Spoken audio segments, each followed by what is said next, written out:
Guys সেখানে একটা ভাই কমেন্ট করছে 16 কোটির মধ্যে আমার এটা হলো সব থেকে ছোট আইডি, তাই তো কেউ রিয়েক্ট করে না। গরিবের আইডিতে রিয়াকশন দেন প্লিজ। ठीक है समझ गया।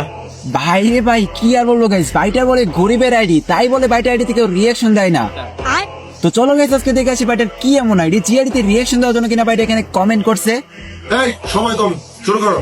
তো বেশি কথা বাড়ি ভিডিওটা আর বেশি করবো না, দেরি চলো বাইরে আমরা রিয়াকশন দেওয়া শুরু করি। সো ফাইনালি কিন্তু গাইস তোমরা এখানে দেখতেই পারতেছো বাইরে রেডিকোড আমরা কপি করে নিছি, আর গাইস যখনই তার রেডিকোডটা লিখে আমরা এখানে সার্চ দিয়ে দিছি, সাথে সাথে কিন্তু গাইস আমাদের সামনে একটা আইডি শো করতেছে। আর গাইস আমরা যখন এখানে আইডিতে প্রবেশ করি, ও ভাই সাহেব অস্থির একটা অ্যানিমেশন দিয়ে বাইরে ক্যারেক্টার আমাদের সামনে হাজির হয়ে গেল। আর গাইস আমরা কিন্তু দেখতেই পারতেছি এখানে আইডিটার লেভেল হলো 44 লেভেল। তাছাড়াও গাইস এই আইডির মধ্যে লাইক রয়েছে 346টি লাইক। তার সাথে গাইস তোমরা যদি এই আইডি ক্যারেক্টার হিসেবে দিকে তাকাও তাহলে কিন্তু গাইস তোমরা দেখতেই পারবা যে গাইস বাইরে কিন্তু এখানে মোটামুটি ভালো একটা ড্রেস আপ পরে রাখছে, আর গাইস এর হাতের মধ্যে রয়েছে ইভো এম10। তো ফাইনালি কিন্তু গাইস আজকে আমরা দেখতেই পারলাম এই গরিবের আইডি যে আইডিতে রিঅ্যাকশন দেওয়ার জন্য কিনা ভাই এখানে কমেন্ট করছিল।